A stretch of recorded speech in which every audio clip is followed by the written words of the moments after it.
Hello friends, welcome to our YouTube channel brain for code learning. तो आज का जो हमारा टॉपिक है iOS एप्लीकेशन डेवलपमेंट के अंदर वो है किस तरीके से हमने सर्च वाला जो इंटरफेस है वो इंटीग्रेट करना है अपनी एप्लीकेशन के अंदर। मगर इस एग्जांपल के अंदर हम सर्च बार के साथ स्कोप बटन्स जो हैं वो यूज़ करेंगे ताकि हमारा जो सर्च है वो और भी रिफाइन हो पाए और यूज़र जो है कैटेगरी वाइज जो है वो सर्च कर पाए। तो यहाँ पे मेरे पास एक लाइव रनिंग एग्जांपल है सिमुलेटर के अंदर। मैंने वेजिटेबल्स एंड फ्रूट्स की जो एक एप्लीकेशन का डिज़ाइन जो है वो आपको यहाँ पे इस कंसेप्ट को स्कोप बटन के कंसेप्ट को टीच करवाने के लिए यहाँ पे इम्प्लीमेंट पहले से करके रखा हुआ है।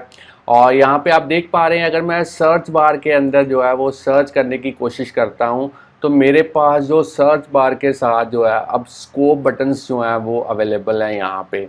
अगर मैं ऑल बटन की बात करूँ तो ऑल पे सभी तरह के जो मेरे पास यहाँ पे आइटम्स हैं वो डिस्प्ले हो पा रही हैं। और अगर मैं ओनली फ्रूट्स जो है वो डिस्प्ले करवाना चाहता हूँ ग्रिड व्यू के अंदर with the help of collection view, तो जैसे मैं फ्रूट वाले बटन पे क्लिक करूँगा तो आप देख पा रहे हैं मेरा जो डेटा है वो इस स्कोप बटन की हेल्प के साथ जो है वो कैटेगरी वाइज जो है वो यहाँ पे रिफाइन हो चुका है, यहाँ पे फिल्टर हो चुका है। और अगर मैं वेजिटेबल वाले स्कोप बटन के ऊपर क्लिक करता हूँ तो आप देख पा रहे हैं अब मेरे पास जो डेटा अवेलेबल है वो है केवल वेजिटेबल्स। तो यहाँ पे वाटरमेलन जो है वो मेरे पास जो है बाय मिस्टेक लगता है यहाँ पे वेजिटेबल सेलेक्ट हो चुका है। तो चलिए इसको भी सही कर देते हैं यहाँ पे, ताकि फिर से जो है वो अच्छे तरीके से हम जो है यहाँ पे आप देख पा रहे हैं मैंने जो कैटेगरी है इसकी वो मैंने वेजिटेबल की थी, तो इसको मैं फ्रूट कर देता हूँ। अब हम इसको एक बार फिर से रन करते हैं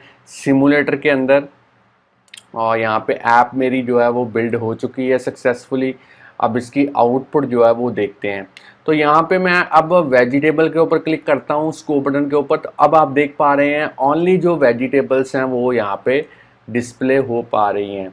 और अगर मैं ऑल स्कोप बटन के ऊपर क्लिक करता हूँ तो अब मेरे पास सारे का सारा डेटा जो है वो अवेलेबल है। तो ऊपर अगर मैं सर्च करता हूँ ऑनियन, तो यहाँ पे आप देख पा रहे हैं जो मेरी सर्च हुई है वो ओनली हुई है यहाँ पे ऑनियन, तो पहले उसने सर्च कर दिया। अगर मैं ओवन लिखता हूँ अब मेरे पास वेजिटेबल्स भी यहाँ पे अवेलेबल है जिसके वेजिटेबल या फ्रूट नेम के अंदर ओ एन जो है वो कंटेन करता है। और अगर मैं ओनली फ्रूट के ऊपर क्लिक करके ओ एन लिखता हूँ अब मेरे पास जो सर्च करके आइटम्स जो हैं वो डिस्प्ले हुई हैं वो ओनली हुई हैं फ्रूट। और अगर मैं वेजिटेबल के ऊपर क्लिक करके ओ एन लिखता हूँ तो अब मेरे पास जो डेटा यहाँ पे फिल्टर हुआ है वो ओनली किस कैटेगरी के थ्रू फिल्टर हुआ है, वेजिटेबल कैटेगरी के थ्रू। तो इस तरीके से आप सर्च को और भी रिफाइन कर सकते हैं with the help of scope buttons. तो इसी टेक्निक को कैसे स्कोप बटन हम इम्प्लीमेंट करेंगे और कैसे उसकी कोडिंग करेंगे वो सारा हम इस एग्जांपल के अंदर जो है वो हम लर्न करेंगे, आपको टीच करवाएंगे। तो काफ़ी इम्पॉर्टेंट एग्जांपल है क्योंकि मोस्टली हर एक एप्लीकेशन के अंदर सर्च की हमें जो है वो ज़रूरत पड़ती है ताकि आपका जो एप्लीकेशन का जो क्लाइंट है वो ईज़िली डेटा को असेस कर पाए। और अगर आप स्कोप बटन साथ में उसको प्रोवाइड करते हो तो ये एक तरह का सोने पे सुहागा होगा। आपका जो सर्च वाला इंटरफेस है वो और भी बढ़िया जो है वो निकल के आएगा। और अगर मैं कैंसिल बटन के ऊपर क्लिक करता हूँ तो अब आप देख पा रहे हैं जो डेटा है वो यहाँ पे इस तरीके से ऑल जो है डेटा मेरे पास यहाँ पे डिस्प्ले हो चुका है। तो चलिए फ्रेंड्स, ये तो बात हुई प्रैक्टिकली ये एग्जाम्पल कैसे वर्क करती है। अब हम थोड़ा सा इसकी जो थ्योरी है उसके बारे में जान लेते हैं। तो सबसे पहले आपके माइंड में यही क्वेश्चन आएगा कि सर्च वाला जो बार है, सर्च बार है, वो किस तरीके से इम्प्लीमेंट करना है। तो यहाँ पे मेरे पास एक क्लास अवेलेबल है iOS के अंदर, वो है UI सर्च कंट्रोलर। तो ये बेसिकली एक ऐसी इनबिल्ट क्लास है iOS के अंदर जिसकी हेल्प के साथ आप किसी भी एग्जिस्टिंग व्यू कंट्रोलर के साथ जो है सर्च वाला जो इंटरफेस है वो इंटीग्रेट कर सकते हैं एप्लीकेशन के अंदर। तो UI सर्च कंट्रोलर की क्लास के साथ हमें एक बड़ा ही इम्पॉर्टेंट यहाँ पे कंपोनेंट अवेलेबल होता है जो कि है UI सर्च बार, जिसकी हेल्प के साथ आप एक ऐसा इंटरफेस यूज़र को प्रोवाइड कर सकते हैं जिसके थ्रू यूज़र जो है वो डेटा को सर्च कर पाए। तो अगर आप सर्च कंट्रोलर को यूज़ कर रहे हैं अपनी एप्लीकेशंस के अंदर, तो आपको डेलीगेट्स को यूज़ करना पड़ेगा और जो प्रोटोकॉल्स हैं उनको इम्प्लीमेंट करना पड़ेगा। तो सबसे इम्पॉर्टेंट प्रोटोकॉल जो सर्च कंट्रोलर के अंदर है वो है UI search results updating protocol.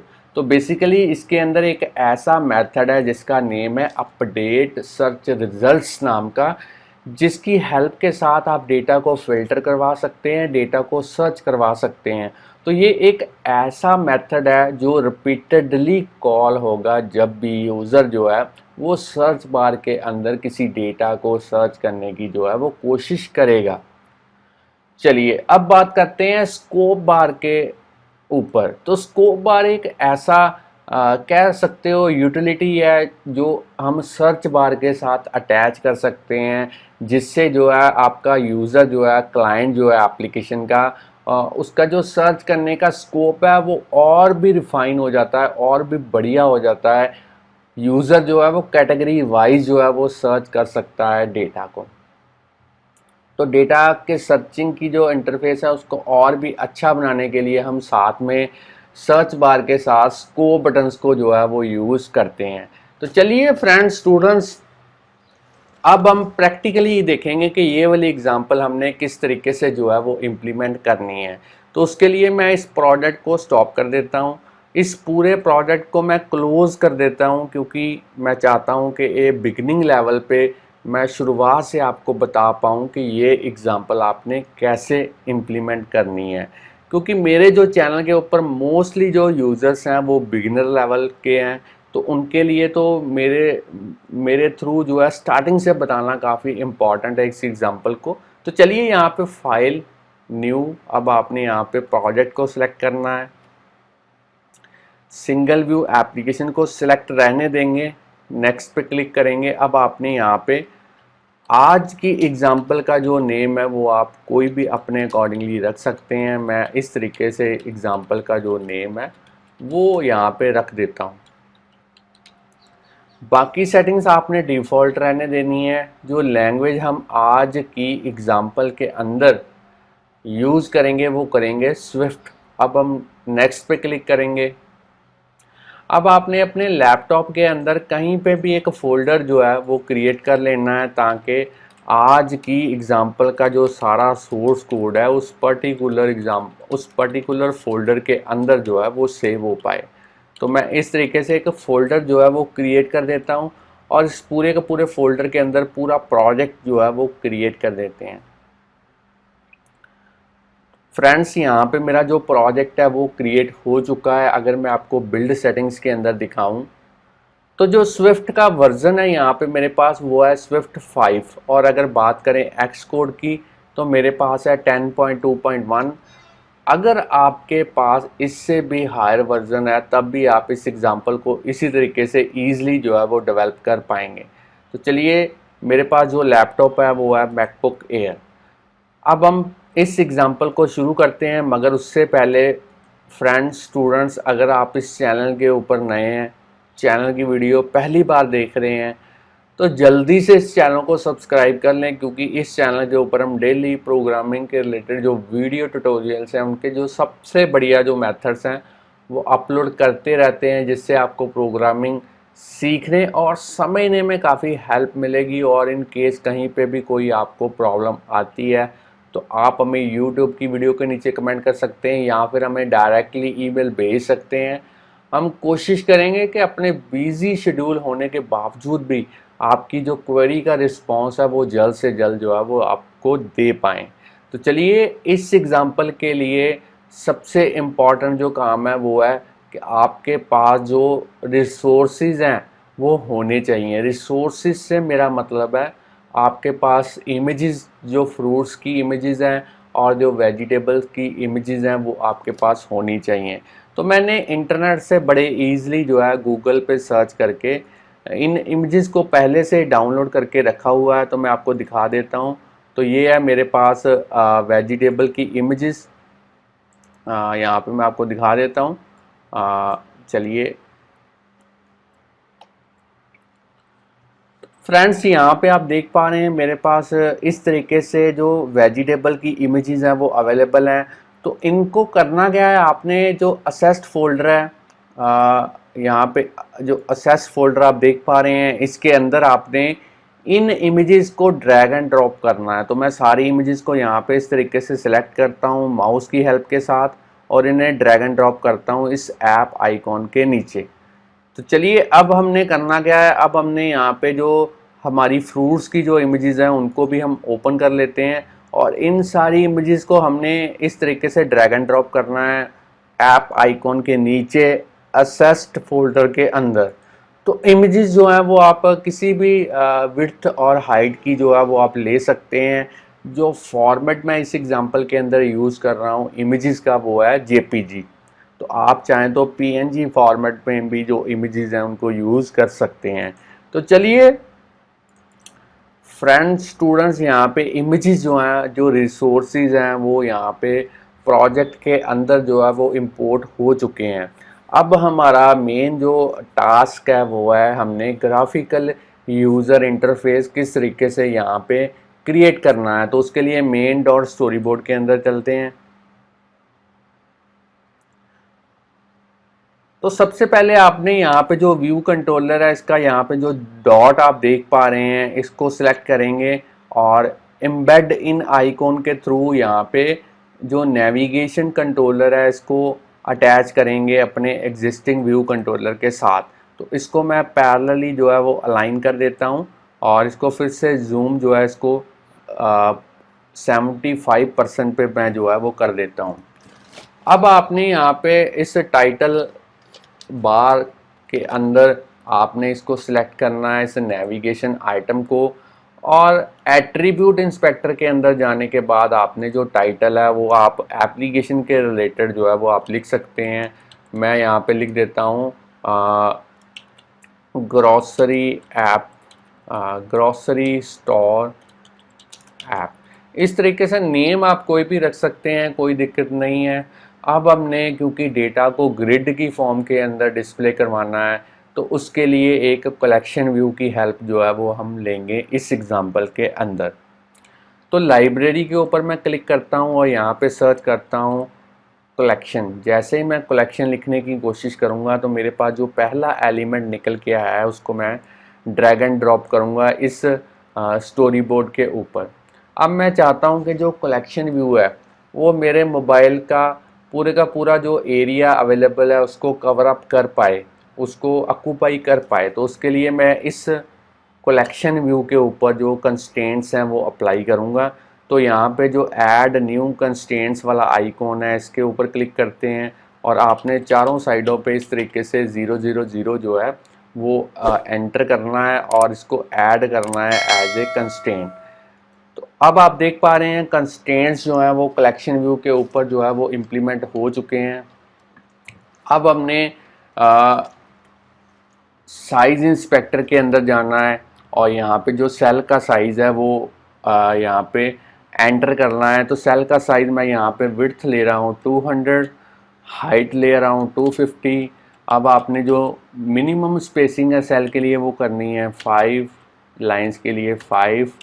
Section INSAT top पे आपने करना है 2, बॉटम पे करना है 0, लेफ़्ट पे करना है 2, राइट पे करना है 2। तो इस तरीके की जो कॉन्फ़िगरेशन है वो आपने कर देनी है।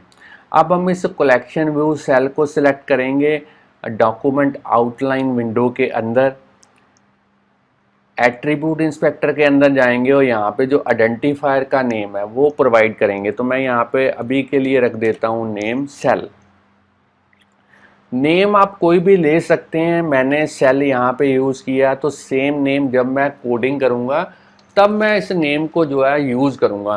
तो जो नेम आप यहाँ पे एज ए आइडेंटिफायर का नेम यहाँ पे लेंगे, सेम नेम आपको जो है वो यूज़ करना पड़ेगा जब आप कोडिंग करेंगे।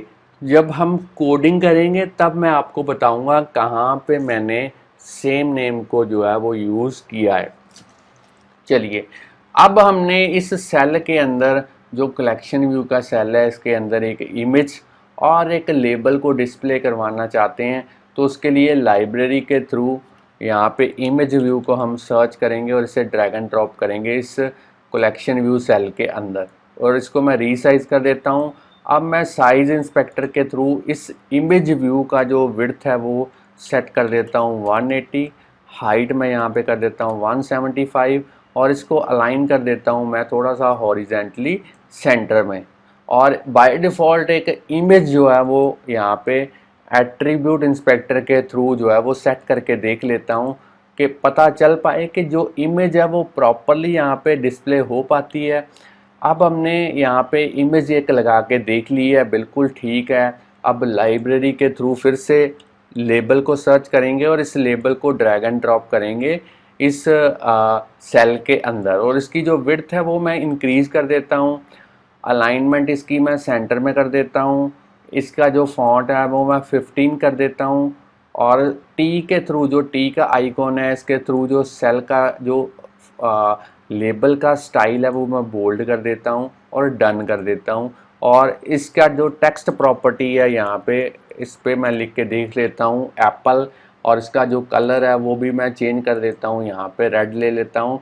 और अब हमने जो लाइंस है वो यहाँ पे करनी है 0, क्योंकि हम चाहते हैं डेटा को मल्टीपल लाइंस में डिस्प्ले करवाना। अगर किसी भी फ्रूट या वेजिटेबल का नेम जो मेरा लेबल है उसकी विड्थ से ज़्यादा है तो मेरा जो कंटेंट है या फिर कह सकते हो जो नेम है वो रैप होगा नेक्स्ट लाइन पे। इसलिए मैंने नंबर ऑफ़ लाइंस की जो प्रॉपर्टी है उसको 0 जो है वो कर दिया है। अब हमने इस इमेज व्यू और इस लेबल को जो है कंस्ट्रेंट्स जो हैं वो यहाँ पे अप्लाई करने हैं। तो कंस्ट्रेंट्स अप्लाई करना बड़ा इजी है। इस इमेज व्यू को सिलेक्ट करेंगे, ऐड न्यू कंस्ट्रेंट्स के ऊपर जाएंगे, इस कंस्ट्रेंट्स टू मार्जिन वाली जो चेक बॉक्स है इसको अनचेक करेंगे और यहाँ पे टॉप पे इस लाइन पे क्लिक करेंगे, लीडिंग लाइन पे क्लिक करेंगे, ट्रेलिंग लाइन को एक्टिवेट करेंगे और इसकी जो हाइट है इसको भी हम यहाँ पे चेक मार्क करेंगे और इसे ऐड एज ए कंस्ट्रेंट्स जो है वो अप्लाई करेंगे। तो कंस्ट्रेंट्स हमारे इमेज के ऊपर अप्लाई हो चुके हैं। अब इस लेबल को सिलेक्ट करते हैं और इसी तरीके से इसके भी जो कंस्ट्रेंट्स हैं, सबसे पहले इस चेक बॉक्स को जो है आपने अनचेक करना है, कंस्ट्रेंट्स टू मार्जिन वाले, और यहाँ पे टॉप पे लीडिंग पे भी हम 10 करेंगे और ट्रेलिंग पे 10 करेंगे और इसकी जो हाइट है वो हम करेंगे 40, ताकि डेटा जो है वो मल्टीपल लाइंस में जो है वो डिस्प्ले हो पाए। अब मैं इसे ऐड कर देता हूँ एज ए 4 कंस्ट्रेंट्स। तो कंस्ट्रेंट्स जो हैं वो मेरे ऐड हो चुके हैं। तो इस इमेज व्यू और इस लेबल का जो है वो हम यहाँ पे आईबी आउटलेट जो है वो क्रिएट करना चाहते हैं। तो उसके लिए हम जो कस्टम कलेक्शन व्यू सेल की एक कस्टम जो क्लास है वो क्रिएट करेंगे। बड़ा ही इजी है उस कस्टम क्लास को क्रिएट करना। तो उसके लिए मैं यहाँ पे ऐड करता हूँ एक न्यू फाइल। अब यहाँ पे कोकोआ टच क्लास को मैं ऐड करता हूँ, नेक्स्ट पे क्लिक करता हूँ और अब हमने यहाँ पे जो सुपर क्लास यूज़ करनी है वो करनी है UI collection view cell class. और जो क्लास का यहाँ पे नेम है वो मैं कोई भी रख सकता हूँ। तो मैं यहाँ पे रख देता हूँ my collection view cell class और इससे मैं नेक्स्ट पे क्लिक करता हूँ और क्रिएट कर देता हूँ अपने प्रोजेक्ट के अंदर। अब जो मेरी क्लास है वो क्रिएट तो हो चुकी है। अब हम इसे जो मेरा कलेक्शन व्यू है उसके सेल के साथ अटैच करेंगे। तो वो किस तरीके से करेंगे, मेन डॉट स्टोरी बोर्ड के अंदर चलते हैं। इस कलेक्शन व्यू के अंदर जो सेल है इसको सेलेक्ट करते हैं, आइडेंटिटी इंस्पेक्टर के अंदर जाना है आपने और यहाँ पे जो क्लास क्रिएट की है उसका नेम जो है वो लिखने की कोशिश करनी है और एंटर प्रेस करना है। तो यहाँ पे आप देख पा रहे हैं मेरी जो कनेक्टिविटी है वो कस्टम क्लास के साथ हो चुकी है। इसको एक बार मैं सेव कर देता हूँ और अब हम इस इमेज व्यू और इस लेबल का जो आईबी आउटलेट है वो इस कस्टम क्लास के अंदर जो मेरी ये वाली क्लास है इसके अंदर क्रिएट करेंगे। तो उसके लिए मेन डॉट स्टोरी बोर्ड को ओपन करते हैं। मेरे माउस का कर्सर आप देखिए, यहाँ पे जो सर्कल ज्वाइन किए हुए हैं ये बेसिकली असिस्टेंट एडिटर है। इसके थ्रू आईबी आउटलेट क्रिएट करना बड़ा ही आसान है। तो इसके ऊपर मैं क्लिक करता हूँ, साइड वाले पैनल को मैं हाइड कर देता हूँ अब आप देख पा रहे हैं मेरा जो यहाँ पे असिस्टेंट एडिटर है वो ओपन हो चुका है, मगर बाय डिफ़ॉल्ट जो मेरे पास क्लास ओपन हुई है वो है व्यू कंट्रोलर क्लास। मगर हम कौन सी क्लास यूज़ करना चाहते हैं, हम करना चाहते हैं my collection view cell class. तो उसके लिए ऑटोमेटिक की जगह पे यहाँ पे मैनुअल के थ्रू जो क्लास हम ओपन करेंगे वो करेंगे my collection view cell class. अब हमने इस डॉक्यूमेंट आउटलाइन के अंदर इस इमेज को सिलेक्ट करना है, कंट्रोल की को प्रेस करना है, उसे ड्रैग एंड ड्रॉप करना है कुछ इस तरीके से। और यहाँ पे जो नेम है आईबी आउटलेट का वो आपने रखना है माई इमेज। वैसे आप नेम जो है वो आप कोई भी रख सकते हैं, बस कोडिंग के अंदर आपको सेम नेम जो यहाँ पे रखा होगा वो यूज़ करना पड़ेगा। अब हमने इस लेबल को सिलेक्ट करना है, कंट्रोल की को प्रेस करते हुए यहाँ पे ड्रैग एंड ड्रॉप करना है और यहाँ पे आपने नेम रखना है माई लेबल और इसे भी आप कनेक्ट कीजिए। और इस तरीके से दोनों के आईबी आउटलेट्स जो हैं वो बन चुके हैं। अब क्योंकि मेरा असिस्टेंट एडिटर तो यहाँ पे ओपन है ही, तो मैं एक आईबी आउटलेट और बनाना चाहता हूँ। वो किस लिए बनाना चाहता हूँ, इस पूरे के पूरे कलेक्शन व्यू के लिए। तो उसके लिए मुझे मैनुअल के थ्रू यहाँ पे जो क्लास ओपन करनी पड़ेगी वो करनी पड़ेगी व्यू कंट्रोलर, क्योंकि मैं इस क्लास के अंदर जो कलेक्शन व्यू का आईबी आउटलेट है वो यूज़ करना चाहता हूँ। तो यहाँ पे मैं इसको इस तरीके से कलेक्शन व्यू को डॉक्यूमेंट आउटलाइन विंडो के अंदर सेलेक्ट करूँगा, कंट्रोल की को प्रेस करते हुए उसे ड्रैग एंड ड्रॉप करूँगा। यहाँ पे जो आईबी आउटलेट का जो नेम है वो आप कोई भी रख सकते हैं। मैं यहाँ पे नेम रख देता हूँ माई कलेक्शन व्यू और इसे कनेक्ट कर देते हैं। अब आप देख पा रहे हैं मेरा जो यहाँ पे आईबी आउटलेट जो है वो बन चुका है। अब फिर से स्टैंडर्ड एडिटर के अंदर चलते हैं, साइड वाले पैनल को मैं अनहाइड करता हूँ। अब हम इस कलेक्शन व्यू का जो डेलीगेट है और जो डेटा सोर्स है वो यहाँ पे कॉन्फ़िगर करेंगे।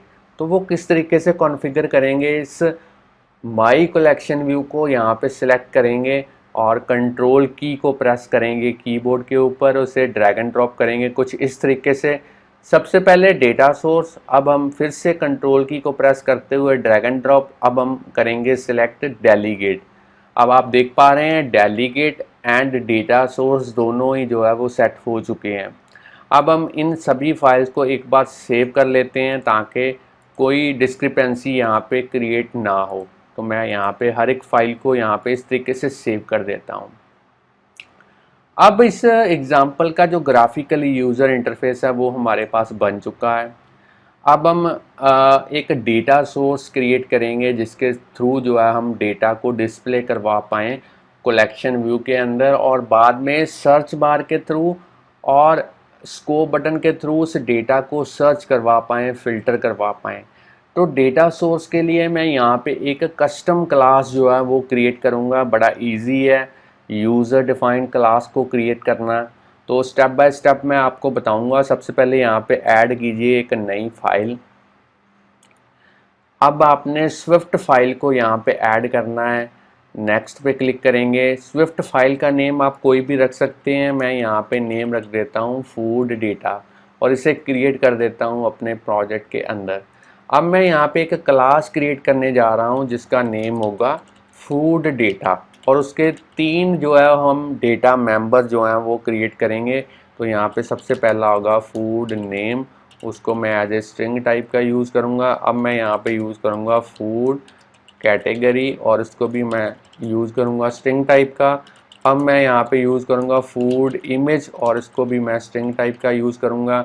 अब मैं यहाँ पे इनिशियलाइज़र यूज़ करूँगा और उसको 3 पैरामीटर्स जो हैं वो पास करूँगा। सबसे पहले एफ नेम, अब मैंने यहाँ पे एफ कैटेगरी, इसको भी स्ट्रिंग टाइप का। अब हमने यहाँ पे यूज़ करना है एफ इमेज, ये भी स्ट्रिंग टाइप का। और यहाँ पे अब हम एक्चुअल वेरिएबल्स जो हैं वो सेट करेंगे इन पैरामीटर्स के थ्रू। तो सबसे पहले food image is equal to F image. अब हमने फूड कैटेगरी यहाँ पे एफ कैटेगरी, फूड नेम यहाँ पे एफ नेम। तो इस तरीके से आपने जो है एक क्लास क्रिएट कर लेनी है, काफ़ी इजी है। आप चाहें तो वीडियो को पॉज करके इसकी जो कोडिंग है वो नोट डाउन कर सकते हैं। तो चलिए इस फाइल को मैं सेव कर लेता हूँ। अब मैं चाहता हूँ इस क्लास के थ्रू जो है इसके मैं ऑब्जेक्ट्स क्रिएट करूँ। तो ऑब्जेक्ट्स जो हैं वो डिपेंड करेंगे नंबर ऑफ़ यहाँ पे इमेजेस के ऊपर। तो जितनी नंबर ऑफ़ इमेजेस होंगी उतने नंबर ऑफ़ जो ऑब्जेक्ट्स हैं वो हम क्रिएट करेंगे। और उन ऑब्जेक्ट्स को इकट्ठा करने के लिए हम उनकी एक एरे जो है वो क्रिएट करेंगे। एरे से हमारा जो काम है वो काफ़ी आसान जो है वो हो जाएगा।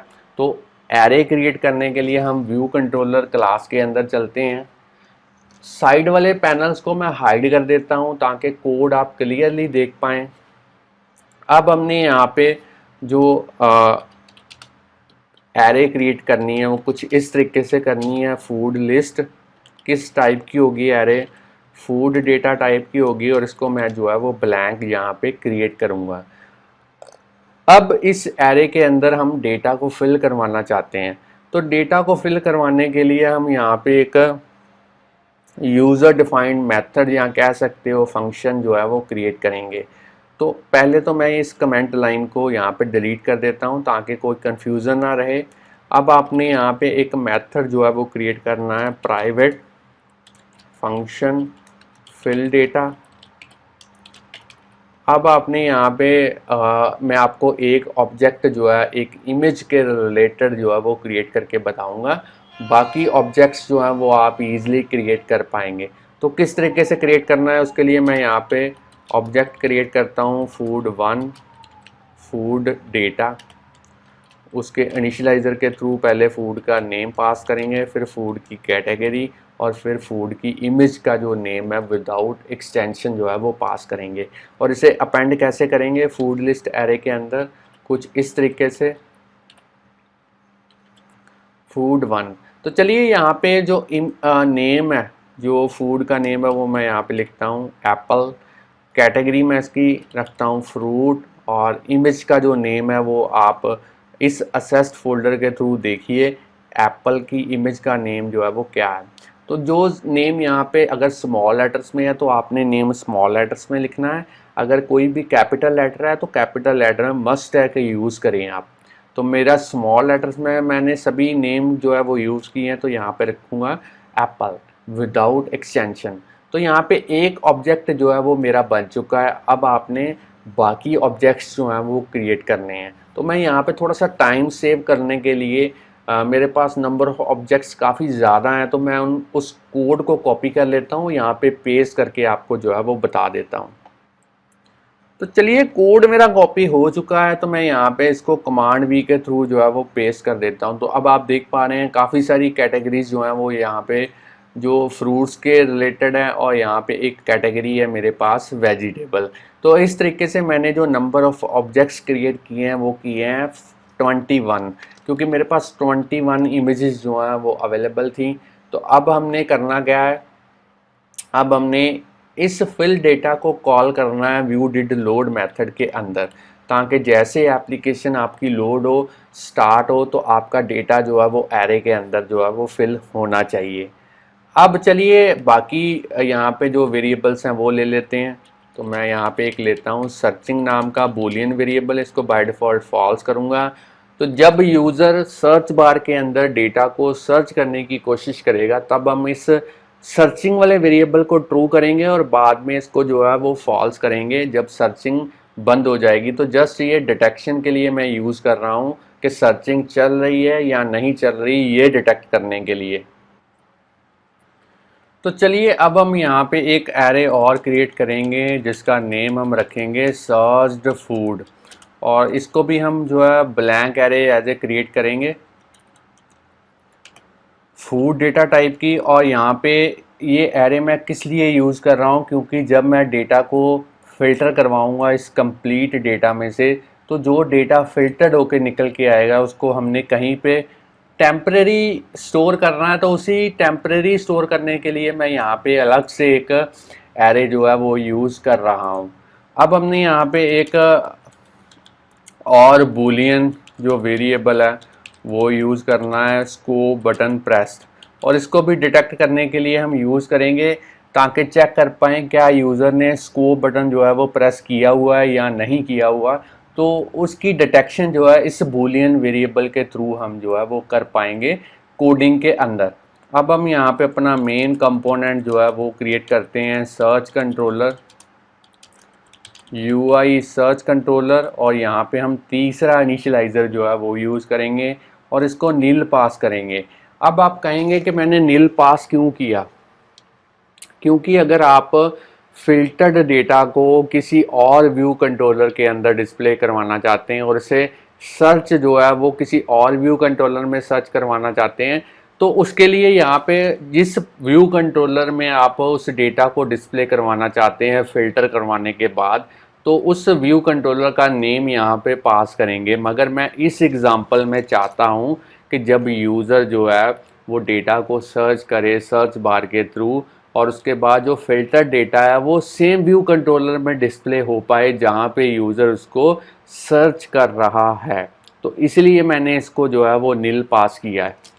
तो चलिए इस सर्च कंट्रोलर को कॉन्फ़िगर करने के लिए हम अलग से एक मेथड जो है वो क्रिएट कर लेते हैं यहाँ पे, क्योंकि मेथड क्रिएट करने से हमें जो एरर्स हैं वो डिटेक्ट करनी काफ़ी इजी रहती हैं। तो इसीलिए मैं यहाँ पे सेपरेट एक मेथड कॉन्फ़िगर सर्च कंट्रोलर नाम का जो है वो क्रिएट कर देता हूँ।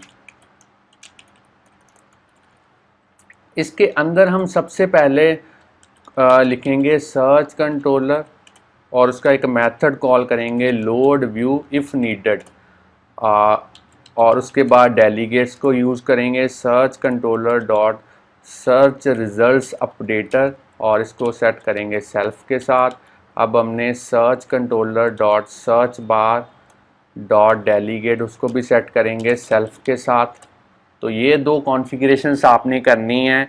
तो अभी ये जो है वो एरर्स हमें जो है वो डिस्प्ले करवाएंगी, क्योंकि हमने अभी तक जो सर्च कंट्रोलर है उसका प्रोटोकॉल जो है वो यूज़ नहीं किया और ना ही उसके कंपलसरी मेथड्स जो हैं वो इम्प्लीमेंट किए हैं। तो जब हम वो कोडिंग करेंगे तो ये दोनों एरर्स जो हैं वो अपने आप जो है वो रिमूव हो जाएंगी। तो इसको आप अभी के लिए जो है वो इग्नोर कीजिएगा। तो अब हम करेंगे सर्च कंट्रोलर, उसकी एक प्रॉपर्टी है ऑब्सक्योर बैकग्राउंड ड्यूरिंग प्रेजेंटेशन, इसको फॉल्स करेंगे ताकि जैसे डेटा को यूज़र सर्च करने के लिए सर्च बार पे क्लिक करे तो उसकी जो बैकग्राउंड है वो वैसी की वैसी रहनी चाहिए जैसी सर्च बार पे क्लिक करने से पहले थी।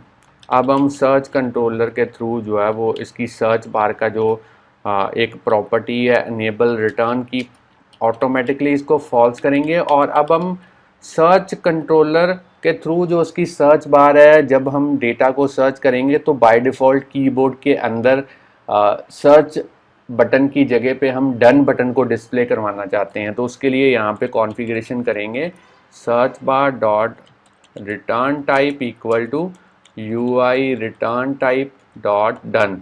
इस तरीके की कॉन्फ़िगरेशन आपने करनी है। अब हम यहाँ पे लिखेंगे search controller dot search bar dot scope button titles, उसके स्कोप बटन्स के टाइटल्स हम कौन कौन से यूज़ करना चाहते हैं। तो हम 3 कैटेगरी जो है वो यूज़ करना चाहते हैं। सबसे पहले ऑल, उसके बाद में फ्रूट और उसके बाद में वेजिटेबल। तो आप अपने अकॉर्डिंगली जो है वो यहाँ पे कैटेगरीज जो है वो ले सकते हैं। अब हम यहाँ पे यूज़ करेंगे डिफाइन प्रेजेंटेशन कॉन्टेक्स्ट, इसको ट्रू करेंगे ताकि सर्च बार प्रॉपरली डिस्प्ले हो पाए। अब हम सर्च कंट्रोलर के थ्रू उसकी जो सर्च बार है उसका जो प्लेस होल्डर है वो यूज़ करेंगे यहाँ पे, और यहाँ पे लिखेंगे सर्च फूड बाय नेम। और चलिए अब हम लिखेंगे self dot navigation item dot search controller is equal to search controller self dot navigation item dot hide search bar when scrolling, इसको हम करेंगे फॉल्स। तो इस तरीके की जो कॉन्फ़िगरेशंस है वो आपने करनी है। लास्ट वाली जो कोडिंग है वो मैं इसलिए ली क्योंकि मैं चाहता हूँ कि जो स्क्रॉल बार है वो परमानेंटली जो है वो डिस्प्ले हो, इसलिए मैंने यहाँ पे hide search bar when scrolling वाली जो प्रॉपर्टी है उसको फॉल्स कर दिया है। तो अब यहाँ पे जो हमारा मेथड है कॉन्फ़िगर सर्च कंट्रोलर वाला वो यहाँ पे रेडी हो चुका है। इसको हम कॉल करेंगे व्यू डिड लोड के अंदर। जैसे ही आपकी एप्लीकेशन लोड हो तो आपका जो सर्च कंट्रोलर है वो भी कॉन्फ़िगर जो है वो हो जाना चाहिए। अब हम जो इम्प्लीमेंटेशन है प्रोटोकॉल्स की वो करेंगे। आप चाहें तो यहाँ पे वीडियो को पॉज करके इसकी कोडिंग जो है वो नोट डाउन कर सकते हैं। तो चलिए अब हम प्रोटोकॉल्स को यहाँ पे यूज़ करेंगे इस क्लास के अंदर, तो वो भी काफ़ी इजी है यूज़ करना। उसके लिए मैं यहाँ पे यूज़ करूँगा एक्सटेंशन व्यू कंट्रोलर, और यहाँ पे यूज़ करेंगे प्रोटोकॉल सबसे पहले UI collection view delegate, UI collection view data source, UI search result updating protocol, UI search bar delegate. तो ये 4 प्रोटोकॉल्स को आपने यूज़ करना है। और मैं यहाँ पे आपको बता दूँ, जब भी आपने प्रोटोकॉल्स को यूज़ करना है तो उनको कंफर्म करने के लिए, उनके ऊपर खरा उतरने के लिए आपको उनके जो कंपलसरी मेथड्स हैं वो कोड करने पड़ेंगे। तो मैं जैसे ही यहाँ पे फिक्स के ऊपर क्लिक करूँगा बटन के ऊपर, तो मेरे जो कंपलसरी मेथड्स हैं उनका जो स्केलेटन है वो यहाँ पे बन चुका है। अब हम इसको कोड करेंगे, इन मेथड्स को कोड करेंगे, और इनके अलावा और भी अगर मेरे पास रिक्वायर्ड मेथड होंगे तो मैं इनको भी जो है वो कोड करने की कोशिश करूँगा यहाँ पे। तो सबसे पहला मेथड है कलेक्शन व्यू, और इसके अंदर जो पैरामीटर है वो है नंबर ऑफ आइटम्स जो हैं वो सेक्शंस के अंदर जो है कलेक्शन व्यू के अंदर कितने होने चाहिए। तो उसके लिए हम यहाँ पे कोड लिखेंगे, काफ़ी इजी है। इफ़ कंडीशन यूज़ करेंगे और देखेंगे क्या सर्चिंग वाला जो वेरिएबल है वो ट्रू है, या फिर स्कोप बटन जो है वो प्रेस किया हुआ है। अगर किया है तो इफ़ के अंदर कोड लिखेंगे और इफ़ कोड एग्जीक्यूट होगा, अगर नहीं तो एल्स वाला जो ब्लॉक है वो एग्जीक्यूट होगा। तो पहले के अंदर हम यहाँ पे कोडिंग लिखेंगे रिटर्न सर्च्ड कंट्रोलर, हमारी जो फिल्टर्ड एरे थी, यहाँ पे सर्च्ड फूड नाम की जो फिल्टर्ड एरे थी उसकी काउंटिंग रिटर्न करेंगे, नहीं तो हम एल्स में जो हमारी फूड लिस्ट थी उसकी जो काउंटिंग है वो यहाँ पे रिटर्न करेंगे, और इसको सेव कर देते हैं। तो पहला मेथड जो है वो हमारा इम्प्लीमेंट हो चुका है। अब हम नेक्स्ट मेथड इम्प्लीमेंट करेंगे कलेक्शन व्यू, और इसके अंदर जो पैरामीटर है वो है सेल्फ और आइटम ऐड। तो ये मेथड हमने इम्प्लीमेंट करना है कि किस तरीके से कलेक्शन व्यू के अंदर जो सेल है वो क्रिएट हो पाए। तो उसके लिए हम कोड यहाँ पे लिखेंगे, काफ़ी इजी है। Let cell equal to my collection view dot DQ reusable cell, उसका मेथड कॉल करेंगे। आइडेंटिफायर में लिखेंगे सेल, और यहाँ पे लिखेंगे इंडेक्स पाथ, और इसको टाइप कास्ट करेंगे my collection view cell class के अंदर। अब आप कहेंगे यहाँ पे हमने सेल क्यों यूज़ किया, तो मैं आपको बता दूँ, जो नेम आपने यहाँ पे एज ए सेल का आइडेंटिफायर यहाँ पे यूज़ किया है, सेम नेम आपको कोडिंग के अंदर जो है वो यूज़ करना पड़ेगा। तो मैं व्यू कंट्रोलर के अंदर चलता हूँ फिर से, और यहाँ पे आपको दिखा देता हूँ, इसलिए मैंने यहाँ पे सेल जो है वो यूज़ किया है। तो चलिए अब हम इफ़ कंडीशन फिर से यूज़ करेंगे। इफ़ सर्चिंग वाला वेरिएबल ट्रू है, या फिर स्कोप बटन यूज़र ने प्रेस किया हुआ है, तो इफ़ के अंदर कोडिंग करेंगे, नहीं तो एल्स के अंदर कोडिंग करेंगे, और दोनों कंडीशंस के बाहर हम जो मेरा सेल है उसको रिटर्न करेंगे। अब हम इफ़ के अंदर कौन सी कोडिंग करेंगे, तो वो कोडिंग हम करेंगे सेल डॉट माई इमेज को सेट करेंगे इमेज प्रॉपर्टी के थ्रू, और यहाँ पे इस तरीके से UI इमेज के थ्रू कन्वर्जन करेंगे।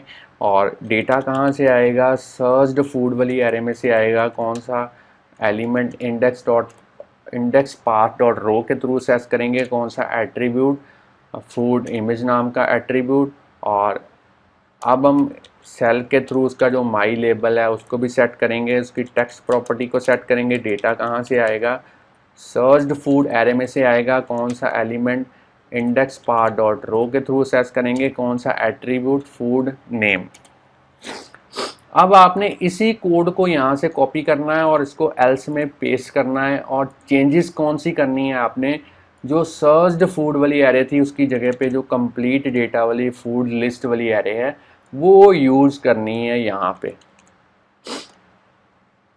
अब मेरी कोडिंग जो है वो कंप्लीट हो चुकी है, मगर मैं चाहता हूँ कि जो मेरा कलेक्शन व्यू का सेल है उसके चारों साइड्स पे एक बॉर्डर जो है वो मुझे नज़र आए ब्लैक कलर का।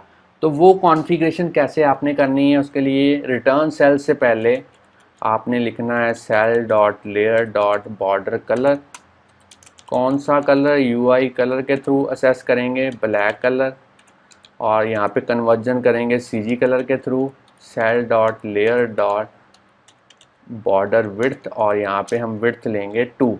आप अपने अकॉर्डिंगली जो विड्थ है वो ले सकते हैं। तो अब हमारा जो ये भी मेथड है ये कंप्लीट हो चुका है। अब आप चाहें तो इसकी भी कोडिंग जो है वीडियो को यहाँ पे पॉज करके नोट डाउन कर सकते हैं।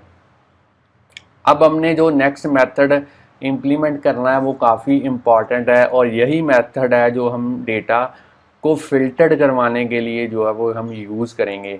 तो अपडेट सर्च रिजल्ट्स नाम के मेथड के अंदर हम कोडिंग करते हैं। सबसे पहले लेट स्कोप बटन को यहाँ पे उसकी रेफरेंस लेंगे, search controller dot search bar dot scope button titles, इसको फोर्सली अनरैप करेंगे, और यहाँ पे इस तरीके से search control dot search bar dot selected scope button का जो इंडेक्स है उसको असेस करेंगे। अब हमारे पास स्कोप बटन की जो रेफरेंस है वो आ चुकी है। अब हम जो सर्च बार के अंदर टेक्स्ट है उसको हम यहाँ पे असेस करेंगे कुछ इस तरीके से। इसको भी हम फोर्सली अनरैप करेंगे। अब हम यहाँ पे इफ़ कंडीशन को यूज़ करेंगे और देखेंगे जो हमारा सर्च टेक्स्ट है वो कहीं एम्प्टी तो नहीं है। अगर एम्प्टी नहीं है, कहने का मतलब सर्च बार में कुछ डेटा यूज़र ने टाइप किया हुआ है, तो तब हम इफ़ वाले ब्लॉक के अंदर कोडिंग जो है वो एग्जीक्यूट करवाएंगे, और नहीं तो एल्स वाले ब्लॉक के अंदर जो कोडिंग है वो लिखेंगे। और अगर हम यहाँ पे जो हमारा टेक्स्ट है जो सर्च बार के अंदर गेट हुआ है वो एम्प्टी नहीं है, तब हम यहाँ पे कोडिंग लिखेंगे सर्चिंग इक्वल टू ट्रू। जो हमारी सर्च्ड फूड वाली एरे थी उसका पुराना सारा डेटा जो है वो हम रिमूव करेंगे, रिमूव ऑल मेथड के थ्रू। अब हम फॉर लूप को यूज़ करेंगे और हर एक फूड को चेक करेंगे फूड लिस्ट के अंदर, और देखेंगे क्या हमारे पास यहाँ पे जो फूड का जो नेम है उसके अंदर जो यूज़र ने टेक्स्ट सर्च बार के अंदर सर्च किया है वो कंटेन करता है। तो उसके लिए कोडिंग लिखेंगे food dot food name dot load case dot contains search text dot load case, और साथ में एंड ऑपरेटर के थ्रू एक कंडीशन और चेक करेंगे। अगर यूज़र ने स्कोप बटन को भी साथ में प्रेस किया होगा उसको भी हम इस तरीके से चेक करवाएंगे food dot food category equal to scope button, या फिर scope button equal to all. तो इस तरीके की इफ़ कंडीशन आपने यूज़ करनी है, और इफ़ के अंदर आपने फूड सर्च्ड फूड वाली जो एरे है उसके अंदर डेटा अपेंड करना है, कौन सा जो हम यहाँ पे इटरेट कर रहे हैं ऑब्जेक्ट उसी को हम अपेंड करेंगे सर्च्ड फूड के अंदर। तो इफ़ कंडीशन जो है वो हमारी यहाँ पे कंप्लीट हो चुकी है। अब हमने एल्स के अंदर जो है वो कोडिंग करनी है। अब हम एल्स के अंदर यहाँ पे देख लेते हैं क्या दिक्कत है। यहाँ पे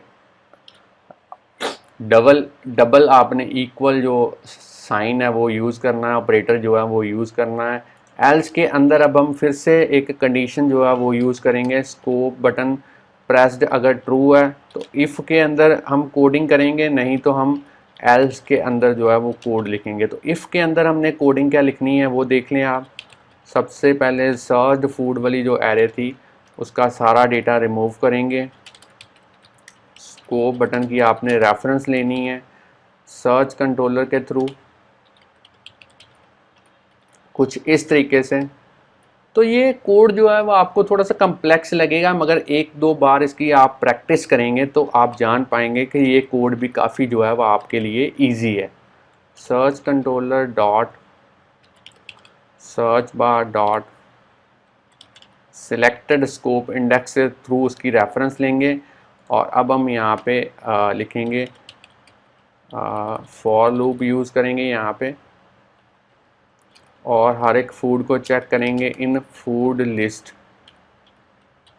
तो ये एल्स वाला ब्लॉक इसलिए हमने यूज़ किया है क्योंकि एक कंडीशन ये भी हो सकती है कि यूज़र ने सर्च बार के अंदर क्लिक किया है मगर उसने कुछ भी टाइप नहीं किया और उसने इस डायरेक्टली स्कोप बटन को जो है वो प्रेस किया है। तो हम डेटा को कैटेगरी वाइज जो है वो फिल्टर करवाना चाहते हैं, इसलिए हम ये कोड को जो है वो यूज़ कर रहे हैं। तो यहाँ पे इफ़ लिखेंगे, if food dot food category equal to scope button या फिर और operator scope button equal to all.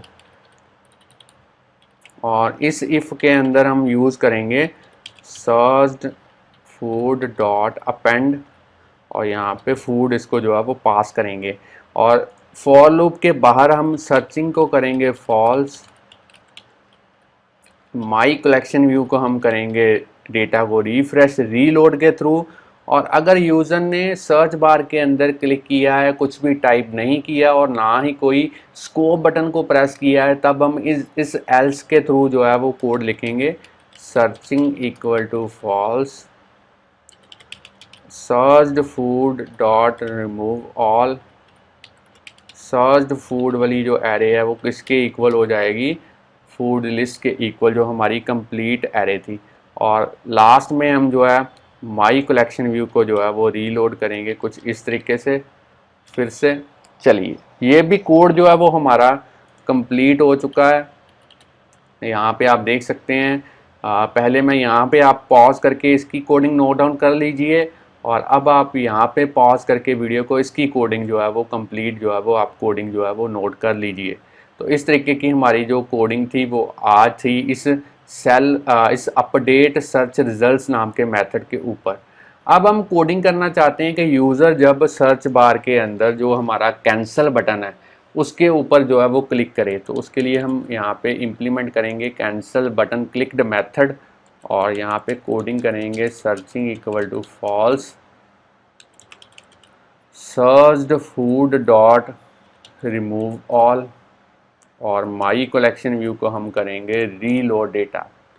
अब हम एक मेथड और इम्प्लीमेंट करेंगे जब यूज़र जो है वो स्कोप बटन को प्रेस करके कभी ऑल पे क्लिक करेगा, कभी फ्रूट पे क्लिक करेगा, कभी वेजिटेबल पे क्लिक करेगा। तब हमें डिटेक्ट भी तो करना है कि यूज़र ने जो स्कोप बटन है वो प्रेस किया है। तो उसके लिए एक मेथड और इम्प्लीमेंट करेंगे selected scope button index did change.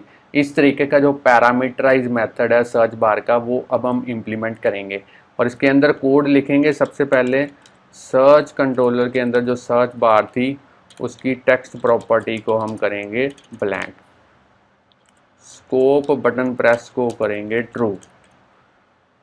फिर से स्कोप बटन की रेफरेंस लेंगे कुछ इस तरीके से, search bar dot scope button titles unwrap करेंगे फोर्सली और यहाँ पे यूज़ करेंगे search controller dot search bar dot selected scope button index. यहाँ पे इस तरीके से रेफरेंस लेंगे और सर्च्ड फूड वाली जो हमारी फिल्टर्ड एरे थी उसमें अगर कोई पुराना डेटा है तो उसको हम रिमूव करेंगे। और अब हम फिर से फॉर लूप को यूज़ करेंगे, हर एक फूड को चेक करेंगे फूड लिस्ट के अंदर और देखेंगे क्या उसकी जो कैटेगरी है जो स्कोप बटन यूज़र ने प्रेस किया है उसके साथ मैच करती है। तो उसके लिए कंडीशन यूज़ करेंगे यहाँ पे कुछ इस तरीके से, food dot food category equal to scope button या फिर यहाँ पे एक और यूज़ करेंगे scope button equal to all. और अगर तो ये कंडीशन हमारी सक्सेसफुली मैच हो जाती है तब हम सर्च्ड फूड वाली जो फिल्टर्ड एरे है उसके अंदर डेटा को अपेंड करेंगे। डेटा कहाँ से आएगा, फूड ऑब्जेक्ट में से आएगा। और जहाँ पे हमारी फॉर लूप एग्जीक्यूट कंप्लीट कर लेती है तो माई कलेक्शन व्यू को हम करेंगे रीलोड। और चलिए इसको एक बार फिर से सेव करते हैं। तो फ्रेंड्स स्टूडेंट्स यहाँ पे जो कोडिंग है वो हमने जो selected scope index did change नाम के पैरामीटराइज मेथड की जो सर्च बार के थी कोडिंग कर दी है। अब हमारी एग्जांपल बिल्कुल रेडी है, कोडिंग भी हमने कर दी है, ग्राफिकली यूज़र इंटरफेस भी बिल्कुल रेडी है। अब हम इस एग्जांपल को रन करके देखते हैं और देखते हैं क्या सिमुलेटर के अंदर इसकी जो आउटपुट है वो किस तरीके से निकल के आती है। तो ऐप हमारी जो है वो सक्सेसफुली विदाउट एरर्स यहाँ पे बिल्ड हो चुकी है। अब सिमुलेटर के अंदर इसका जो आउटपुट है वो देखते हैं। तो अगर मैं डेटा को स्क्रॉल करूं, लेमन को छोड़ के यहाँ पे देख लेते हैं लेमन के मैंने स्पेलिंग क्या यूज़ किए हैं, तो यहाँ पे देख लेते हैं लेमन। लेमन बेसिकली जो मेरा इमेज था वो मैंने यहाँ पे ड्रैग एंड ड्रॉप नहीं किया, तो चलिए उसको भी ड्रैग एंड ड्रॉप करते हैं, लेमन को भी। यहाँ पे इस लेमन को मैं ड्रैग एंड ड्रॉप करता हूँ और अब मैं इमेज मेरी जो है वो इंपोर्ट हो चुकी है। अब हम दोबारा से इस एग्जांपल को रन करते हैं और देखते हैं सिमुलेटर के अंदर किस तरीके से इसकी आउटपुट जो है वो निकल के आती है। तो अब मेरे पास स्क्रॉल करने पे सभी इमेजेस जो हैं वो प्रॉपरली डिस्प्ले हो चुकी हैं। यहाँ पे डेटा ग्रिड की फॉर्म के अंदर जो है वो डिस्प्ले हो चुका है। अगर मैं सर्च बार के ऊपर क्लिक करूँ तो अब मेरे स्कोप बटन्स जो हैं वो डिस्प्ले हो चुके हैं। अगर मैं फ्रूट बटन के ऊपर क्लिक करता हूं तो आप देख पा रहे हैं ओनली फ्रूट वाला जो डेटा है, फ्रूट कैटेगरी वाली जो आइटम्स हैं वो यहाँ पे फिल्टर्ड हो चुकी हैं। अगर मैं वेजिटेबल स्कोप बटन के ऊपर क्लिक करता हूं तो अब ओनली वेजिटेबल्स वाली, फिर से वाटरमेलन जो है वो यहाँ पे चेंज कर देते हैं उसकी कैटेगरी, क्योंकि मेरे से बाय मिस्टेक जो है वो वेजिटेबल हो गई होगी। तो यहाँ पे मैं वाटरमेलन को दोबारा से कर देता हूँ फ्रूट, और अब इसको मैं सेव करता हूं और फिर से रन करता हूं। कोड में कई बार थोड़ा बहुत जो है वो बाय मिस्टेक जो है वो ऐड हो जाता है कोड, कोई दिक्कत नहीं है। फिर से वेजिटेबल के ऊपर क्लिक करते हैं तो अब देख पा रहे हैं डेटा जो है वो फिल्टर्ड हो चुका है। अगर मैं ऑल बटन के ऊपर क्लिक करता हूं तो पूरे का पूरा डेटा जो है वो यहाँ पे डिस्प्ले हो चुका है। अगर मैं यहाँ पे ON लिख के सर्च करने की कोशिश करता हूँ, अब मेरे पास जो फिल्टर्ड डेटा आया है वो दोनों कैटेगरीज में से आया है, फ्रूट वाली कैटेगरी में से भी और वेजिटेबल वाली कैटेगरी में से भी। अगर मैं डेटा को और भी फिल्टर को और भी रिफाइन करना चाहता हूं तो मैं फ्रूट वाले बटन पे क्लिक करता हूं। अब मैं जैसे ही ON लिखूंगा अब डेटा जो फिल्टर्ड हुआ है वो ओनली फ्रूट वाली कैटेगरी में से हुआ है, वेजिटेबल को उसने इग्नोर कर दिया है। तो यही हमारा मेन पर्पस था, मेन फोकस था स्कोप बटन की हेल्प के साथ सर्चिंग को और भी रिफाइन करना और भी अच्छे तरीके से यहाँ पे लेके आना। तो अगर मैं वेजिटेबल वाले स्कोप बटन को क्लिक करता हूँ और अगर यहाँ पे ON लिखने की कोशिश करता हूँ, अब मेरे पास जो डेटा जो फिल्टरिंग अप्लाई हुई है वो ओनली किस कैटेगरी पे हुई है, वेजिटेबल वाली कैटेगरी के ऊपर। तो इस तरीके से अगर मैं यहाँ पे आपको एक चीज़ और बता दूँ, अगर मैं इस कीबोर्ड को टॉगल करके यहाँ पे आपको दिखाता हूँ तो बाय डिफ़ॉल्ट जो डन बटन आप देख पा रहे हैं ये सर्च बटन यहाँ पे डिस्प्ले होता है, मगर मैंने यहाँ पे आपको कोडिंग करके आपको बताई थी ये वाली कोडिंग। तो ये बेसिकली 2 लाइंस की कोडिंग इसलिए मैंने की थी ताकि सर्च बटन की जगह पे मैं डन बटन जो है वो डिस्प्ले करवा पाऊँ। तो इसको मैं फिर से हाइड कर देता हूँ इस टॉगल ऑप्शन के थ्रू, और अब मैं जैसे ही कैंसिल बटन के ऊपर क्लिक करूंगा तो अब आप देख पा रहे हैं जो डेटा है मेरे पास वो यहाँ पे कुछ इस तरीके से फिर से डिस्प्ले हो चुका है विदाउट फिल्टरिंग। तो फ्रेंड्स स्टूडेंट्स, इस तरीके से आप जो है वो बड़ी अच्छी एग्जांपल जो है वो सर्च बार के साथ स्कोप बटन की हेल्प के साथ जो है वो आप इम्प्लीमेंट कर सकते हैं iOS डिवाइसेस के लिए। ये एग्जांपल जितनी भी ई कॉमर्स के रिलेटेड एप्लीकेशंस हैं उन सभी में आपके लिए काफ़ी जो है वो यूज़फुल रहेगी। तो अगर आपको आज की एग्जांपल के बारे में नॉलेज मिल चुकी है कि किस तरीके से आपने सर्च वाला इंटरफेस जो है वो स्कोप बटन के साथ जो है वो एप्लीकेशन के अंदर इंटीग्रेट करना है, तो जल्दी से इस वीडियो को लाइक कीजिए। अगर और भी वीडियोस हमारे चैनल के ऊपर आप इसी तरीके से देखना चाहते हैं तो चैनल को सब्सक्राइब करना मत भूलिए, बेल आइकॉन को प्रेस कीजिए ताकि जैसे ही हम कोई वीडियो अपलोड करें तो वो वीडियो सबसे पहले एज ए नोटिफिकेशन आपके पास पहुंच पाएँ। तो चैनल के साथ प्यार बनाए रखिए, इसी तरीके से वीडियोस देखते रहिए, प्रोग्रामिंग सीखते रहिए।